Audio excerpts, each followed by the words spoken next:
నమస్తే welcome to question hour. మరికొన్ని గంటల్లో బెంగళూరు సంక్షోభానికి ఎండ్ కార్డ్ పడబోతుంది. గతంలో కాంగ్రెస్ ట్రబుల్ షూటర్ గా ఉన్న లీడర్ ఇప్పుడు సీఎం పీఠం ఎక్కబోతున్నారు. మరి కాసేపట్లో బెంగళూరులోని అసెంబ్లీ హాలులో సీఎల్పీ భేటీ కానుంది. ఆ భేటీలో ఎమ్మెల్యేలు సీఎల్పీ నేతను ఎన్నుకుంటారు. అయితే ఈ ఎన్నికల తర్వాత డీకే శివకుమార్ జూన్ 3న ప్రమాణ స్వీకారం చేసే అవకాశం ఉందంటున్నారు. అన్ని అనుకున్నట్లు జరిగితే అదే ఫైనల్ అంటున్నాయి బెంగళూరు వర్గాలు. ఎందుకంటే ఒక్కసారి సీఎల్పీ నేతను ఎన్నుకున్న తర్వాత సీఎంగా ప్రమాణ స్వీకారం చేయడమే మిగులుతుందంటున్నారు విశ్లేషకులు. ఇక ఇప్పుడు కేబినెట్ కూర్పు ఎలా ఉంటుంది అన్నదే పెద్ద టాస్క్ గా మారబోతుందన్న టాక్ వినిపిస్తోంది. అయితే ఇప్పటి వరకు ఉన్న సమాచారం మేరకు కొత్త మంత్రివర్గంలో సిద్ధరామయ్య కుమారుడికి చోటు దక్కుతుందని టాక్ వినిపిస్తోంది. ఇలాంటి పరిస్థితుల్లో బెంగళూరులో ఏం జరగబోతోంది? డీకే ముందు ఉన్న సవాళ్లు ఏంటి? సిద్ధరామయ్య బెంగళూరులో ఉండడం డీకేకు ఇష్టం లేదా? సీఎల్పీ సమావేశం సాఫీగా సాగుతుందా? సిద్ధరామయ్య ఏం పట్టుబడుతున్నారు?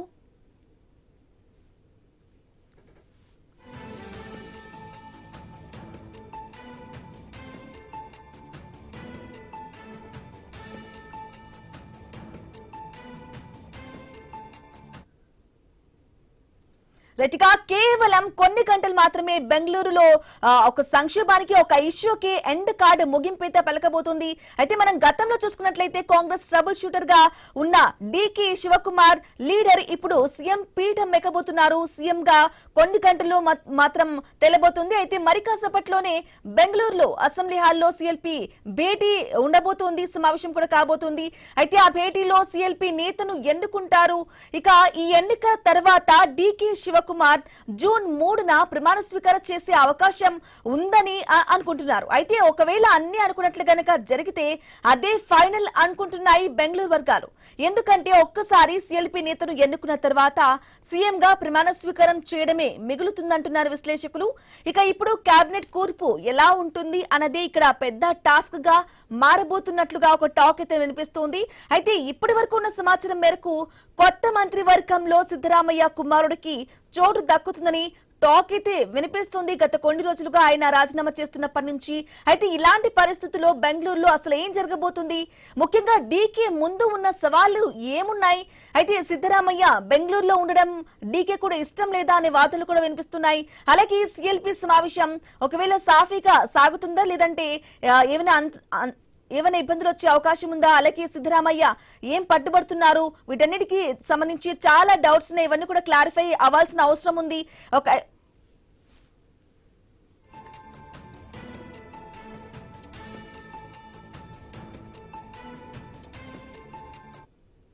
రైట్ గా సాయంత్రం అసెంబ్లీ సీఎల్పీ సమావేశం అయితే ఉండబోతుంది. ఇక మరికొన్ని గంటలు మాత్రమే ఉన్నాయన్నమాట. ఆ కొన్ని గంటల్లోనే ఒక ఎండ్ కార్డు పడబోతుంది. బెంగళూరులో కర్ణాటక ఇష్యూ మొత్తానికి సంబంధించి కూడా సీఎల్పీ సమావేశం జరిగితే అసలు ఏం జరగబోతుంది అనేది కూడా మనకు ఒక క్లారిటీ వచ్చే అవకాశం ఉంది. వీటన్నిటికి సంబంధించి, కర్ణాటక ఇష్యూకి సంబంధించి డీటెయిల్స్ అందించడానికి మా కరెస్పాండెంట్ గణేష్ అందిస్తారు. గణేష్, చెప్పండి, సాయంత్రం అసెంబ్లీ సీఎల్పీ సమావేశం అయితే ఉండబోతుంది. అసెంబ్లీలో మళ్ళీ లాస్ట్ స్టేజ్ కి వచ్చిందనుకోవాలి. సీఎల్పీ సమావేశంతో ఈ Karnataka Congress issue end card పడే అవకాశం ఉందంటారా? ఏం చెప్తారు గణేష్? సిద్ధరామయ్య రాజీనామా చేయడం, ఆయనకు సంబంధించినటువంటి మంత్రివర్గాన్ని రద్దు చేయడం ఇదంతా కూడా ఆసక్తికరంగా మారింది. అంటే హైకమాండ్ చెప్తున్నట్లుగానే జరుగుతుంది. తాజాగా జూన్ 3న డీకే శివకుమార్ ప్రమాణ స్వీకారం చేస్తారని చెప్పి కేపీసీసీ వర్కింగ్ ప్రెసిడెంట్ అధికారికంగా ప్రకటించారు. దీంతో జూన్ 3న కర్ణాటక సీఎం గా డీకే శివకుమార్ ప్రమాణ స్వీకారం లాంఛనప్రాయం. అయితే వాళ్ళు సీఎల్పీ మీటింగ్ ఉన్నటువంటి సందర్భంలో ఇవాళ కాంగ్రెస్ పార్టీకి సంబంధించినటువంటి కర్ణాటక ముఖ్య నాయకులు, ఎమ్మెల్యేలంతా కూడా ఈ సీఎల్పీ భేటీలో పాల్గొనేటువంటి అవకాశం కనిపిస్తుంది. ఇందులో ఏం చర్చిస్తారనేది చూడాల్సి ఉంది. అంటే ఏకపక్షంగా డీకే శివకుమార్ కి ముఖ్యమంత్రి అభ్యర్థిగా తమ మద్దతు ఉంటుందని చెప్పి ప్రకటించేటువంటి అవకాశం కనిపిస్తోంది. అయితే సిద్ధరామయ్య వర్గం నుంచి మంత్రివర్గానికి పట్టుబడుతున్నారు. తమకు సంబంధించినటువంటి వ్యక్తులకు ఖచ్చితంగా ఈ డీకే శివకుమార్ సీఎం ముఖ్యమంత్రి అయిన తర్వాత ఉన్నటువంటి కేబినెట్ లో తమ వర్గానికి కూడా చోటు ఇవ్వాలి అని చెప్పి సిద్ధరామయ్య వర్గం కూడా ఇప్పటికే హైకమాండ్ వద్ద పట్టుబడుతుంది. ఈ అంశాలు ఇవన్నీ కూడా చర్చకొచ్చేటువంటి అవకాశం అయితే కనిపిస్తుంది. మొత్తంగా అయితే కర్ణాటక ఎపిసోడ్ అయితే చివరి తుది దశకు చేరుకుంటుంది. ఇవాళ సిఎల్పి భేటీతో సహా 2-3 రోజుల్లో పూర్తిగా డీకే శివకుమార్ సీఎం అయిన తర్వాత ఈ రాజకీయాలకు అయితే ఎండకాటు పడేటువంటి అవకాశం అయితే కనిపిస్తుంది. ఇవాళ సిఎల్పి భేటీలో ఖచ్చితంగా డీకే శివకుమార్ ని ఏకపక్షంగా ముఖ్యమంత్రిగా అభ్యర్థిగా ప్రకటించడంతో పాటుగానే మంత్రివర్గానికి సంబంధించినటువంటి పలు అంశాల మీద చర్చ జరిపేటువంటి అవకాశం అయితే కనిపిస్తుంది. బాబు అయితే గణేష్, మనం చూసుకున్నట్లయితే సీఎం సిద్ధరామయ్య రాజీనామా చేసినప్పుడు ఆయన ఢిల్లీకి వెళ్తారు. ఢిల్లీకి వెళ్లి ఏఐసీసీ పెద్దలతో మీటింగ్ ఉండే అవకాశం ఉంది అని చెప్పారు. అయితే ప్రెస్ మీట్ పెట్టి సిద్ధరామయ్య రాజీనామా చేసిన తర్వాత గవర్నర్ కి లెటర్ ఇచ్చే క్రమంలో కూడా ఆయన ప్రెస్ మీట్ పెట్టి మాట్లాడారు. అయితే ఆ ప్రెస్ మీట్ లో కూడా నేను ఢిల్లీకి వెళ్ళను అని చెప్పారు. అంటే ఆయన మనస్ఫూర్తిగానే రాజీనామా చేస్తున్నారనుకోవాలా, లేకుంటే ఇంకా అసంతృప్తిలోనే ఉన్నారా? అసలు ఏం జరగబోతుంది అనుకోవాలి? అంటే వాస్తవానికి ఆయన భావోద్వేగంగా ఆ రోజు మాట్లాడడం జరిగింది. హైకమాండ్ ఏదైతే ఆదేశించారో దాన్ని నేను పాటిస్తున్నానని చెప్తున్నారు. వేరే ఆలోచన ఏమీ లేదు. హైకమాండ్ చెప్పింది నేను చేస్తాను. నాకు 2 సార్లు ముఖ్యమంత్రి అయ్యేటువంటి అవకాశాన్ని కాంగ్రెస్ పార్టీ కల్పించింది. దానికి తోడు కర్ణాటకలో ఉన్నటువంటి 7 కోట్ల మంది ప్రజలు నాపై నమ్మకంతో 2 సార్లు ముఖ్యమంత్రిగా చేశారు. అనుకోకుండా రాజకీయాల్లోకి వచ్చాను, కానీ 2 సార్లు ముఖ్యమంత్రి అధిరోహించాను. కాకపోతే హైకమాండ్ రాజ్యసభ సీట్ ఇస్తామన్నప్పటికీ కూడా నేను దానికి సుముఖతంగా లేను. కర్ణాటక రాజకీయాల్లో ఎమ్మెల్యేగానే కొనసాగుతానని చెప్పి ఆయన ప్రకటించారు. ఎవరైనా ముఖ్యమంత్రిగా ఉన్నప్పుడు సీట్ నుంచి అంటే అనుకున్న దాని ప్రకారం తప్పుకుంటే ఎవరైనా కూడా ఫీల్ అయ్యేటువంటి అవకాశం కనిపిస్తుంది. కానీ 2023లోనే ఒప్పందం ప్రకారం పవర్ షేరింగ్ అనే విషయంలో సిద్ధరామయ్య డీకే శివకుమార్ విషయంలో కేంద్ర కాంగ్రెస్ పార్టీ నాయకత్వం 2.5 ఏళ్ళు పవర్ షేరింగ్ అని చెప్పి హామీతోనే సిద్ధరామయ్య అప్పుడు చెప్పడం జరిగింది. సిద్ధరామయ్య ఈ 3 ఏళ్లు గడిచినా కూడా దిగకపోవడంతో డీకే శివకుమార్ పట్టుబట్టడంతో కాంగ్రెస్ అధిష్టానం రంగంలో దిగి సిద్ధరామయ్యను ఇటు రాజీనామా చేయించడంలో సక్సెస్ అయింది. అదేవిధంగా డీకే శివకుమార్ ను సీఎం గా ప్రమాణ స్వీకారం మరొక 2 రోజుల్లో చేపట్టేటువంటి అవకాశం కనిపిస్తుంది. ఇద్దరి మధ్య ఏవైతే విభేదాలు ఉన్నాయో దానికి అనుగుణంగానే విభేదాలు ఏమీ లేకుండా ప్రశాంత వాతావరణంలోనే కర్ణాటకలో కాంగ్రెస్ పార్టీకి ఇబ్బంది లేకుండా ఇద్దరి మధ్య అంటే వాదోపవాదాలు ఇద్దరి మధ్య కూడా విభేదాలు ఉన్నాయి. ఒకరంటే ఒకరు పడినటువంటి విధానం ఉంది. అందువల్ల కాంగ్రెస్ పార్టీకి డ్యామేజ్ జరగకుండా హైకమాండ్ అయితే సక్సెస్ఫుల్ గా ఈ రాజీనామా చేయించడం, సీఎం ప్రమాణ స్వీకారానికి ఏర్పాట్లు చేస్తుండడంలో ఒక అంతకు సక్సెస్ అయినప్పటికీ కూడా సిద్ధరామయ్యను అంటే ఇప్పుడు మంత్రివర్గంలో చోటు కల్పిస్తే ఖచ్చితంగా ఆయన సైలెంట్ గానే ఉంటారు. ఒకవేళ లేనటువంటి సందర్భంలో కేంద్ర బీజేపీ కూడా ఈ అంశాలన్నింటినీ కూడా పరిశీలన చేస్తుంది. ఒకవేళ సిద్ధరామయ్య చీలిక తీసుకొస్తే ఖచ్చితంగా కాంగ్రెస్ పార్టీకి ఇబ్బంది అయ్యేటువంటి అవకాశం ఉన్న నేపథ్యంలో ఆ ఇబ్బంది లేకుండా సిద్ధరామయ్యకు అనుకూలంగానే కొన్ని మంత్రివర్గంలో అంటే వర్గంలో కొంతమందికి అవకాశం ఇవ్వడంతో పాటు డిప్యూటీ సీఎం హోదాలో సిద్ధరామయ్య కుమారుడికి కూడా స్థానం కల్పించే విధంగా ప్రస్తుతం చర్చలు జరుగుతున్నాయి. గణేష్, మీరు అన్నట్లుగా కూడా ఇంతకు ముందు మాట్లాడినట్లు కేబినెట్ కూర్పు ముఖ్యంగా ఎలా ఉండబోతుంది అనుకోవాలి? మీరు ఇంతకు ముందు మాట్లాడినట్లు సిద్ధరామయ్య కొడుకుకి డిప్యూటీ సీఎం పదవి ఇచ్చే ఛాన్సెస్ ఎక్కువగా ఉన్నట్లుగా కూడా మనకు అప్డేట్ వస్తుంది. మరి ఆ విషయం కన్ఫర్మ్ అయ్యే అవకాశం ఉందంటారా? ఏం చెప్తారు? అంటే ఖచ్చితంగా సిద్ధరామయ్యను బుద్ధగించే రాజకీయాలు నడుస్తాయి. ఎందుకంటే ఆయన ఒకవేళ చీలిక ఏర్పాటు చేస్తే అది బీజేపీకి అడ్వాంటేజ్ గా తీసుకుని మళ్ళీ కర్ణాటకలో కాంగ్రెస్ పార్టీకి డ్యామేజ్ అయ్యే సూచనలు కనిపిస్తాయి. కానీ అది జరగకుండా ఖచ్చితంగా ఇంకొక 2 ఏళ్లలో మరొకసారి ఎలక్షన్స్ వస్తాయి కాబట్టి మళ్ళీ సిద్ధరామయ్యకు అవకాశం ఇస్తామన్నట్లుగా కేంద్ర నాయకత్వం సిద్ధరామయ్యను బుజ్జగించేటువంటి ఏర్పాట్లే చేయొచ్చు. అందువల్ల మంత్రివర్గంలో కూడా డీకే శివకుమార్ ముఖ్యమంత్రిగా మొదటిసారి అవుతున్నటువంటి సందర్భంలో ఆయన వర్గానికి ప్రాధాన్యత ఉంటుంది మంత్రివర్గంలో. అయితే ఇప్పటికే రద్దయినటువంటి ఏదైతే మంత్రివర్గం ఉందో అందులో పార్టీ సీనియర్ నాయకులు ఉన్నారు, కాంగ్రెస్ పార్టీకి ఎప్పటి నుంచో సేవ అందిస్తున్నటువంటి నాయకులు ఉన్నారు. వారిలో కొంతమందికి ఇప్పుడు వచ్చేటువంటి డీకే శివకుమార్ ముఖ్యమంత్రి నాయకత్వంలో అంటే కేబినెట్ లో అవకాశాలు కల్పించేటువంటి అవకాశం కనిపిస్తుంది. సిద్ధరామయ్యకి ఎక్కడా కూడా నొప్పించకుండా తాను ఏదైతే కోరుకుంటున్నాడో దానికి అనుగుణంగానే డీకే శివకుమార్ నేతృత్వంలో ఏర్పడేటువంటి మంత్రివర్గానికి సపోర్ట్ ఇవ్వాల్సి ఉంటుంది. ఎందుకంటే డీకే శివకుమార్ కూడా సిద్ధరామయ్యను మనం చూసాం బ్రేక్ఫాస్ట్ మీటింగ్ లో ఒకరికొకరు ఆలింగనం చేసుకోవడం కావచ్చు.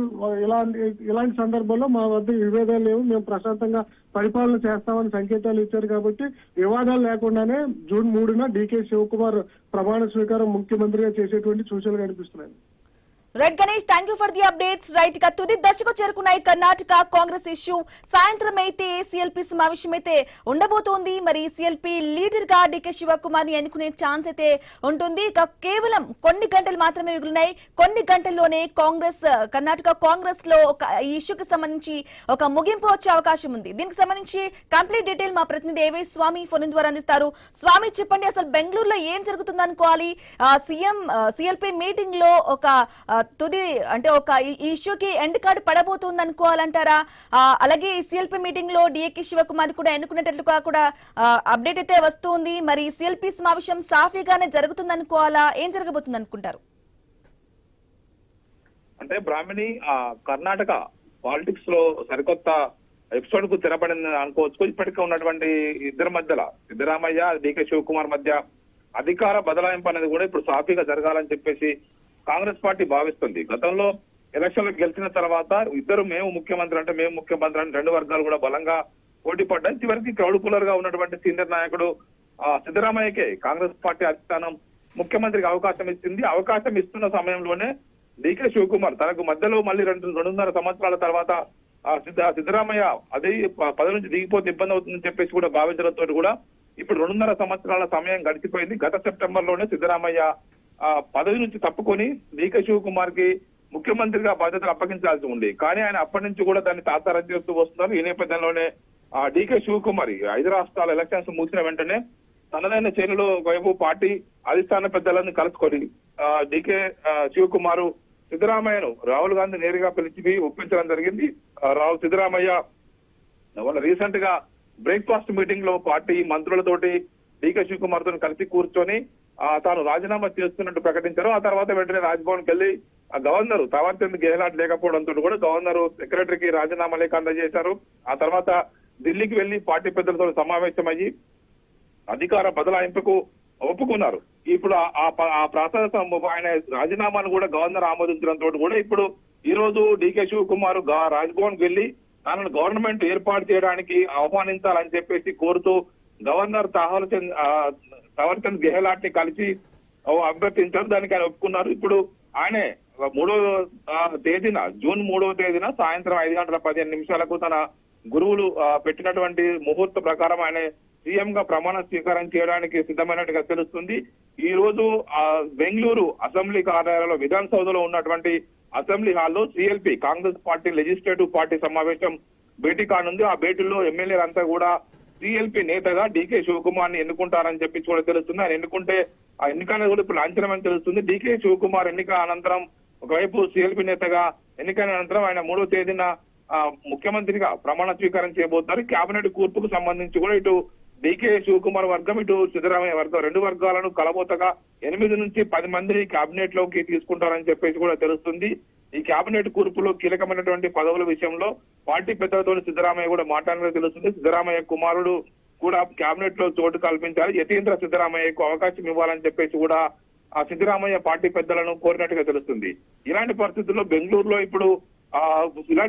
బెంగళూరులో డికే శివకుమార్ కి ఒకవైపు సిఎల్పి మీటింగ్ పెట్టాలని చెప్పేసి సమావేశం పెట్టడం అంటేనే ఇప్పుడు మరొకసారి అంతర్గత బల నిరూపణకి ఇది ఒక కేంద్రంగా మారుతుంది. అందులో పరిస్థితి తారుమారైతే మళ్ళీ పరిస్థితి మొదటికి వస్తుంది. మళ్ళా కొద్దిమంది ఎమ్మెల్యేలు ఎవరైనా సిద్ధరామయ్య వైపు మొగ్గు చూపితే పార్టీ అధిష్టాన పెద్దలు చెప్పినటువంటి పరిస్థితి తేదాటిపోయి అంతర్గత సంక్షోభానికి దారితీసే అవకాశం ఉన్నది. ఈ విషయంలోనే సిఎల్పి మీటింగ్ పెట్టుకోకుండా ఉండి నేరుగా ఆయనను ఎంపిక చేసుకొని ముఖ్యమంత్రికి అవకాశం ఇస్తే సరిపోయేది అనేది కూడా కాంగ్రెస్ పార్టీ వర్గాల ప్రచారం జరుగుతుంది. డికే శివకుమార్ కూడా ఇదే అంశం పైన పార్టీ పెద్దలతో సంప్రదింపులు చేసి ఆ వైపు ముహూర్తం ఖరారు చేసుకున్నట్టుగా కూడా తెలుస్తూ ఉన్నది. బ్రాహ్మణి, ఎస్ స్వామి, మీరు అన్నట్లుగా కూడా డీకే ముందు చాలా సవాళ్లు ఉన్నాయి. మరి ఆ సవాళ్ళన్నిటికీ కూడా అసలు ఏం జరగబోతుంది? మరి సిద్ధరామయ్య ఏమో పట్టుబడుతున్నారు. అయితే కొత్తగా మంత్రివర్గ కూర్పు అయితే జరగబోతుంది. మంత్రివర్గ కూర్పు మామూలు విషయం కాదు. ఎందుకంటే ఆల్రెడీ సిద్ధరామయ్య రాజీనామా చేశారు. అందుకు సంబంధించి వాళ్ళ కొడుకు కూడా డిప్యూటీ సీఎం ఇవ్వబోతున్నారు. ఆల్రెడీ బెర్త్ కన్ఫర్మ్ అయిందని కూడా సమాచారం అందుతుంది. మరి ఆశవాళ్ళు కూడా వెయిట్ చేస్తూ ఉంటారు. చాలా మంది సీనియర్స్ వెయిట్ చేస్తూ ఉంటారు ఈ అవకాశం కోసం. ఎందుకంటే అంతకు ముందే 2 సంవత్సరాలు 2 సంవత్సరాలు అని చెప్పేసి ఇక్కడ ముందుగానే పవర్ షేరింగ్ ఫిక్స్ అయిందా అనేది కూడా వస్తూ ఉంది. స్వామి, అంటే ముందుగా పోయినసారి గవర్నమెంట్ ఏర్పాటు చేసే సమయంలోనే సిద్ధరామయ్యకు డికే శివకుమార్ ఇద్దరికి కూడా పార్టీ అధిష్టానం ఇద్దరికి చెరిసగం సంవత్సరాలు ముఖ్యమంత్రిగా పనిచేసే కోసం ఇద్దరిని ఒప్పించిన తర్వాతనే సిద్ధరామయ్య ముఖ్యమంత్రిగా ప్రమాణ స్వీకారం చేశారు. ఇప్పుడు మంత్రివర్గ కూర్పులో 3-4 డిప్యూటీ సీఎంలు పెట్టాలి. ఒకవైపు డీకే శివకుమార్ కు చెక్ పెట్టడం కోసం సిద్ధరామయ్య ఏకంగా పరమేశ్వరం పేరును తెరపై తీసుకొచ్చినప్పుడు కూడా దళిత వర్గాలకు సంబంధించినటువంటి పరమేశ్వరం పేరు తెరపై తీసుకొచ్చినప్పటికీ కూడా పార్టీ అధిష్టానం చివరికి డీకే శివకుమార్ రైట్ స్వామి, మీరు అలాగే హోల్డ్ లో ఉన్నది, మళ్ళీ మీ దగ్గరకు వస్తాము. మనతో పాటు లైన్ లో అందుబాటులో ఉన్నారు ఫోన్ ద్వారా జేడి శీలం గారు, కాంగ్రెస్ ఎక్స్ఎంపీ. నమస్కారం సార్. నమస్తే అమ్మా. నమస్తే బ్రాహ్మణి, చెప్పండి. శీలం సార్, మనం చూస్తూ ఉన్నాం ఇక బెంగళూరులో సంక్షోభానికి ఒక ముగింపు వచ్చే అవకాశం ఉందనుకోవాలంటారు. కాసేపట్లో ఈ మొత్తం సిఎల్పి సమావేశం కూడా కాసేపట్లో ఉండబోతుంది. మొత్తం ఓవరాల్ గా ఈ ఎపిసోడ్ ని ఎలా చూస్తారు? అదే సంక్షోభం కాదమ్మా, that is only change of God. మామూలుగా అనుకున్నారు 2.5 years తర్వాత, మధ్యలో అసెంబ్లీ ఎలక్షన్స్ వచ్చినాయి, తర్వాత ఆయన బడ్జెట్ ప్రజెంట్ చేస్తారు, అదైన తర్వాత చేద్దాంలే. ఈ లోపల 5 అసెంబ్లీ ఎలక్షన్స్ వచ్చినాయి. ఇదేం సంక్షోభం కాదు, it's smooth take over. So it is going on very smoothly, there is no problem. సంక్షోభం కాదు బ్రాహ్మణ్ గారు. చెప్పండి. శీలం సార్, అయితే సిద్ధరామయ్య ఇంకా అసంతృప్తితో ఉన్నారు అనేది కూడా వినిపిస్తా ఉంది. మరి ఆయన ఇలానే ఎలా కార్యాచరణ ఎలా ఉండబోతుంది అనుకోవాలి పార్టీలో?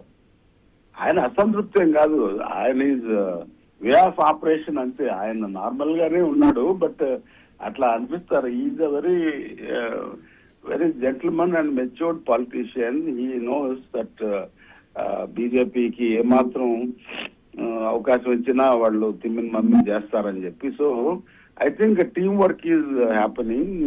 ఎట్లయితే అసెంబ్లీ ఎలక్షన్స్ లో 2023లో అందరూ కలిసి పనిచేశారు, అదేవిధంగా ఈ 2 ఏళ్లు కూడా పనిచేయడానికి సిద్ధరామయ్య గారి ఆయన స్ట్రేచర్ కి, ఆయన చేసినటువంటి సేవలకు, ప్రత్యేకంగా ఆయనకు ఉన్నటువంటి జనరల్ గా వీకర్ సెక్షన్స్ లో ఫాలోయింగ్ బట్టి Congress high command will respect him and give him his regard and suitable respect etcetera.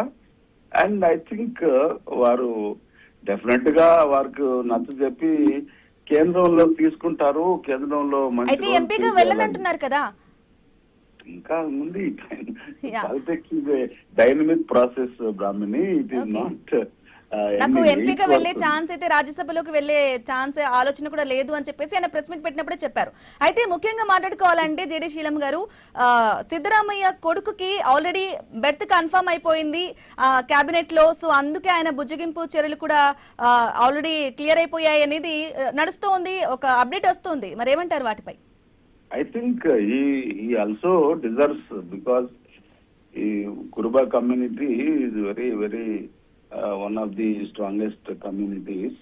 అట్లానే కాబట్టి ఆ ఎమ్మెల్యేలు కూడా చూసి ఇవ్వాలి కదా. సిద్ధరామయ్య గారి కొడుకైనందువల్ల కాదు, is also leader by his own standards. Incidentally is also son of former, I mean ఇప్పుడు సీఎం సిద్ధరామయ్య. సో కాబట్టి దానిలో అత్యక్తి అప్పుడే ఆఫర్ చేసినట్టున్నారు.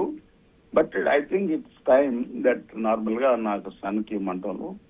I think every justification. But is also experience leader. వాళ్ళ నాన్నగారు అంటే ఇదివరకట్లాగా మనలాగా కొడుకులు యాక్టివ్ గా ఉండి టేక్ ఓవర్ చేయటం అట్లా చేయరు అక్కడ కర్ణాటకలో. They are very very sober people and then very down to earth and then they rule of law. అంత విపరీతంగా డబ్బులు సంపాదించి అట్లాంటి ఆయన కాదు. So Siddaramaiah being a very very stalwart and statesman, definite గా రెస్పెక్ట్ ఇచ్చి కొడుక్కి భర్తిస్తారు. I think that is.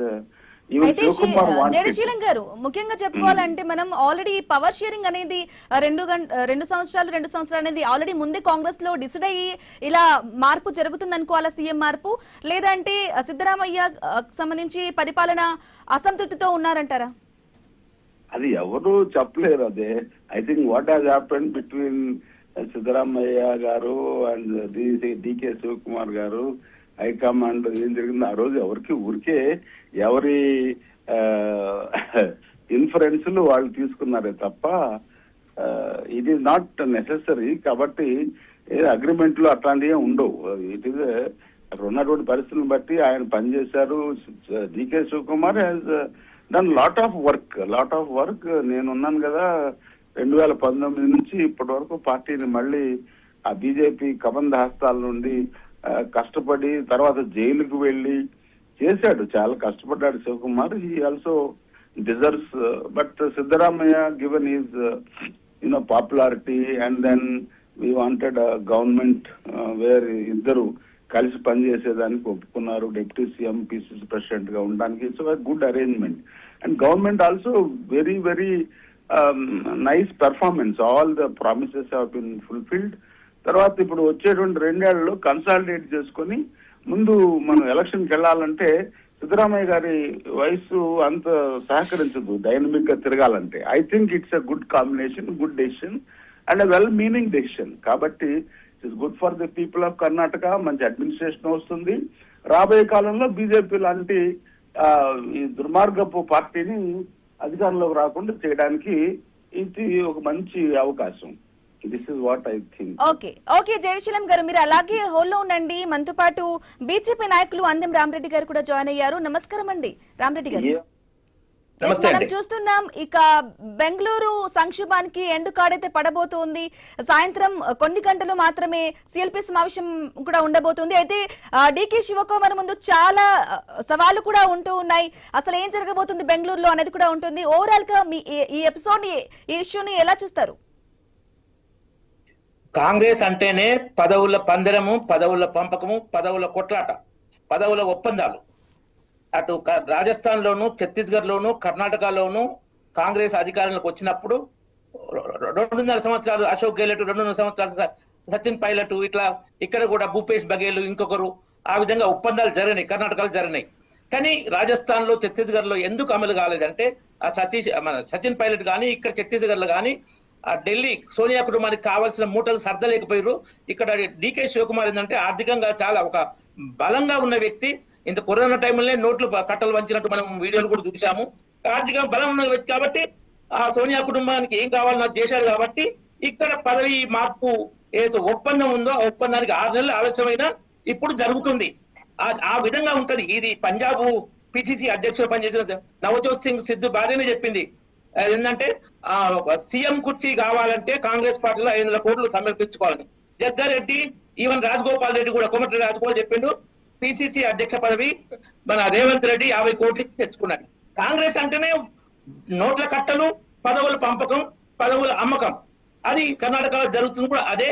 అంతే తప్ప వీళ్ళు ప్రజల గురించి కానీ వీటి గురించి ఎవరు. ఇంకొకటి ఏంటంటే ఓటు బ్యాంక్ కోసం సామాజిక సమీకరణలు అని చెప్పి ప్రజలను కులాల పరంగా, మతాల పరంగా వెళ్ళగొట్టి రాజకీయాలు చేస్తుంటారు. ఇంకా వీళ్ళు మళ్ళీ బీజేపీ దుర్మార్గమైన పార్టీ అంట. అంతకన్నా ఘోరం ఇంకోటి ఉండదు.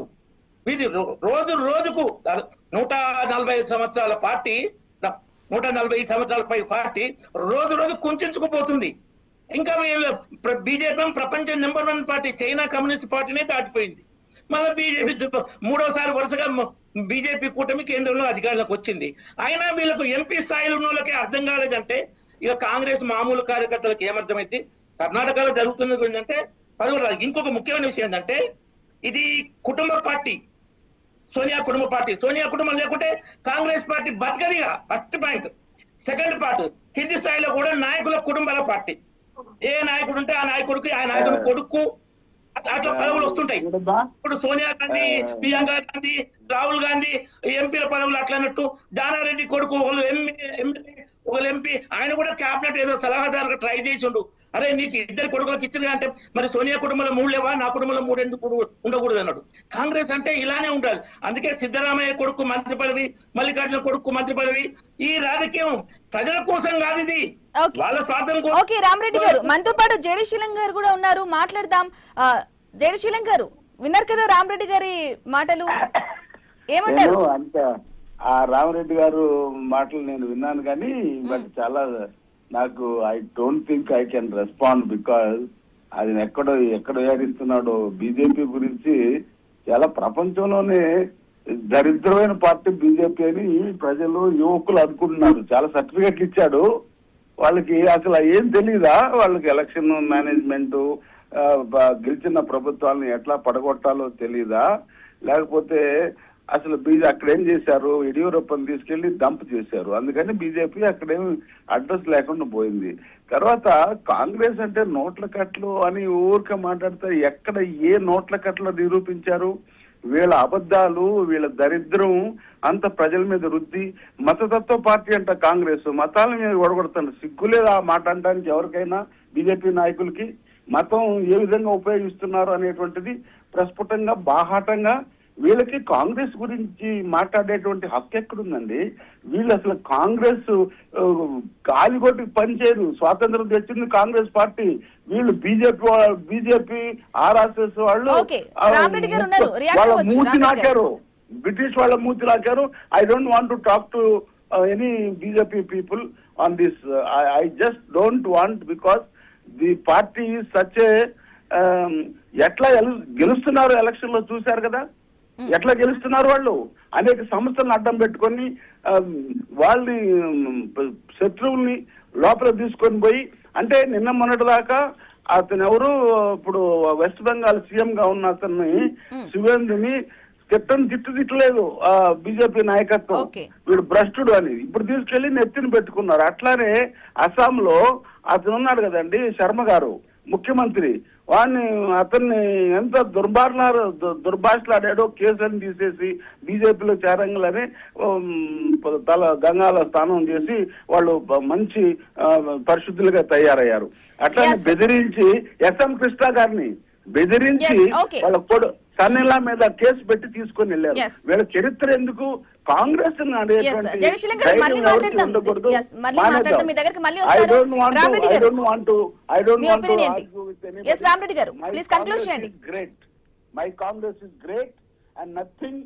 రేవంత్ రెడ్డి స్పష్టంగా చెప్పిండు, తెలంగాణ ముఖ్యమంత్రి, కాంగ్రెస్ అంటే ముస్లింలు అంటే కాంగ్రెస్ అని వీళ్ళు చెప్తారు. తుమ్మల నాగేశ్వరరావు చెప్పిండు, కాంగ్రెస్ అంటే ముస్లింల పార్టీ, మీకోసమే ఉంది, అల్లా దయతోనే గెలుస్తుంది. రాజకీయాలు చేసిన సమాధానం చెప్పడానికి ధైర్యం లేదు, అబద్ధాలు మాట్లాడడానికి అంతే అవుట్. ఇది వీళ్ళు చేసే అన్ని కులా. ఇంకొకటి, రేవంత్ రెడ్డి సోనియా గాంధీ ఏమంటూ బలిదేవత అన్నాడు, ఇప్పుడు భారత్ మాత అంటుండు. మొత్తం ప్రతి ఒక్కరిని రేవంత్ రెడ్డి వైఎస్ రాజశేఖర్ తిట్టలేదు, ఇప్పుడు బదిలీ చేస్తుండ్రు. రైట్ రామరెడ్డి గారు, అందెం రామరెడ్డి గారు, అలాగే జేడి శీలం గారు, థ్యాంక్ యూ అండి. జాయిన్ అయ్యి లైవ్ లో జాయిన్ అయ్యి మీ అభిప్రాయాలు కూడా తెలియజేసినందుకు, ఒపీనియన్ తెలియజేసినందుకు. సో ఇది వాటి question mark. Keep watching I news. మీతోని మీ వెంటే.